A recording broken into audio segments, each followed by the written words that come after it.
Hello, welcome to Bob's Dungeon. My name is Bob, I'll be your host. And in this video, we're going to talk about the end. When it comes to long-running campaigns, it can be somewhat difficult to come to a acceptable stopping point. I can't tell you how many times I've run a long-running campaign, building up to a final confrontation, an end goal, and then it just kind of peters out. Nothing happens. We don't get there. And that could be so annoying. The satisfying conclusion to a long-running campaign feels really good. Anybody that's been running tabletop role-playing games for a long time knows what I'm talking about and knows that this is something that happens more often than not. It could be that just over time players, they get bored with the same setting and they want to move on to something else. And this can leave the game master in a rush to wrap things up, which is no good.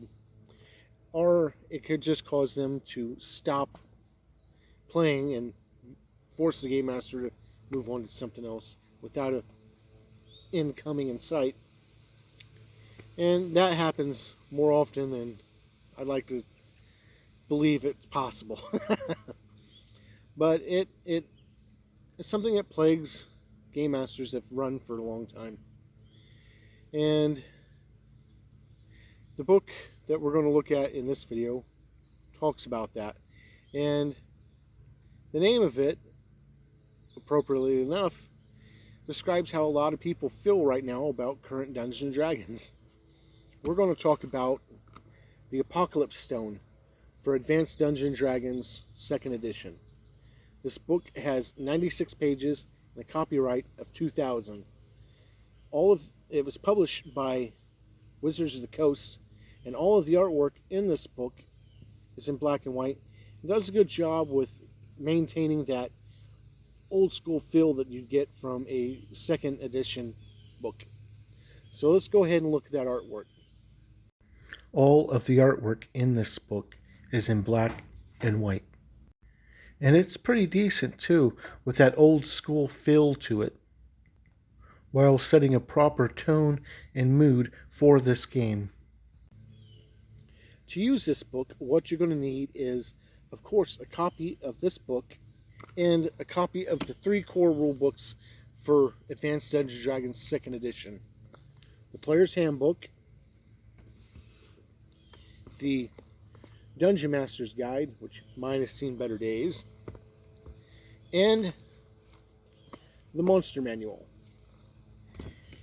You will also need a full set of dice. A full set of dice containing a 20-sided die, a 12-sided die, preferably 2 10-sided dice, rolling both percentiles and tens, an 8-sided die, a 6-sided die, and a 4-sided die.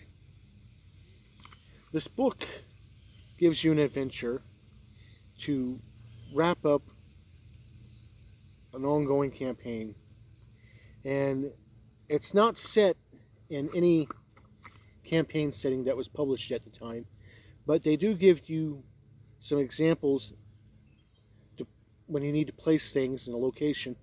They give you examples for placing them in Forgotten Realms, Greyhawk, Dragonlance, and Mystera. Of course, in your own campaign that you've created by yourself, you can place it where you want, and they give you some suggestions on what the location should be like. So that's pretty cool. And I'm not going to go into too many details about this in case you ever want to spring this on your players, but it is a nasty surprise for them.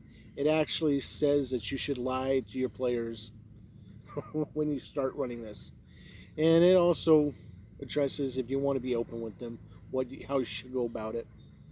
But keep it as a surprise. It starts off with the typical, the players get hired to go out and retrieve this item and go through some trials to retrieve it. But what they don't know is their actions will bring about the end of the world. Now, this book says it's for characters level 15 and up for 4 to 6 players, with a total level of 60 to 90 between them all. So there are some really tough challenges in this book. And there is a warning in this book that tells you that this book will end your campaign and most likely destroy the world it's set in. So if you're into really apocalyptic stuff, here you go. And a small sampling of what it has to offer is when they complete the task and retrieve the item, they've basically screwed up everything. And now magic users find themselves unable to cast spells. Clerics are cut off from their gods and therefore have no spells or healing abilities. Demons and elementals that are on your plane are trapped there now and find themselves lacking in powers, and those that were planning onslaughts to come in and take over areas now cannot, and so lots of bad things are going on. And it's up to the players to try and fix it, or just have one heck of a party before they die with their world. So this book is pretty neat for wrapping up your campaign. It also has some other stuff in it. It gives you some different ways you can end the campaign by destroying the world, or you could have it survive and change it over into a post-apocalyptic world, and in which case it gives you some statistics for running your player characters as Death Knights. And it gives different types of Death Knights depending on what class your character was. It also has the full rules and statistics for the Stone of Corbinet, which is the MacGuffin that the players were going after that's going to destroy everything. And all the information you need to know on the NPCs involved, and gives you the history and storyline for the game, for this adventure. And that's pretty neat. It has some maps in here for some of the locations that you'll go to and some of the dungeons that you'll visit. And just lays everything out like a typical adventure, only this one's designed to kill your world. And the wildest part about this is in 1997, TSR stopped production and no longer printed any Dungeons & Dragons material. In 2000, Wizards of the Coast kicked off 3rd edition Dungeons & Dragons because in 1997 they had bought TSR when TSR shut down. So this was the first product published brand new for 2nd edition in a while, and it's probably the only product other than what you order on DriveThruRPG through backlots from TSR, but it's the only Wizards of the Coast made 2nd edition product that you'll find. And yeah, it's pretty different. It sets you up to end your 2nd edition game, so of course you can move on to 3rd. But anyway, we're well beyond that anymore. And if you wanted to, you could introduce this adventure into your campaign setting in another game, in another edition, that is. It'd take a little bit of work. You'd almost assuredly have to rewrite the NPCs, but a little bit of work, you could use it, and it'd be worth picking up if you wanted to really stick it to your players and possibly kill them horribly, leave them in a world that's devastated, or just destroy everything, or zip them over to another world, or what have you. It gives some suggestions and ideas for all kinds of nifty, wicked, evil stuff you could do to your players. And that's pretty much all I have to say about the Apocalypse Stone for right now. And it brings me to 3 questions. Would I play a character, that this adventure is being run? Well, if the Game Master follows what it says in the book, then I wouldn't know it's being run until it's far too late. But yeah, I would play it.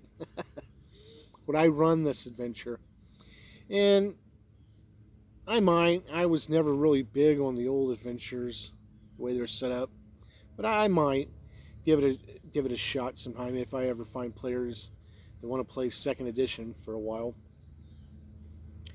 Would I recommend this book?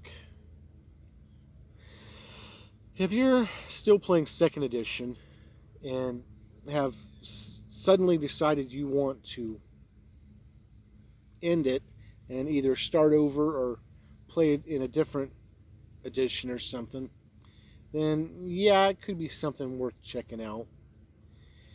It could even give you some ideas of something to do if you don't follow it to the T. But other than that, I think most people that are still playing 2nd edition Dungeons and Dragons are probably not going to change anytime soon. Probably not going to give up on it or quit. So it's totally up to you whether you would want this or not. Thank you for joining me at a look at this book, and hopefully you'll join me next time where we'll talk about something else. Bye.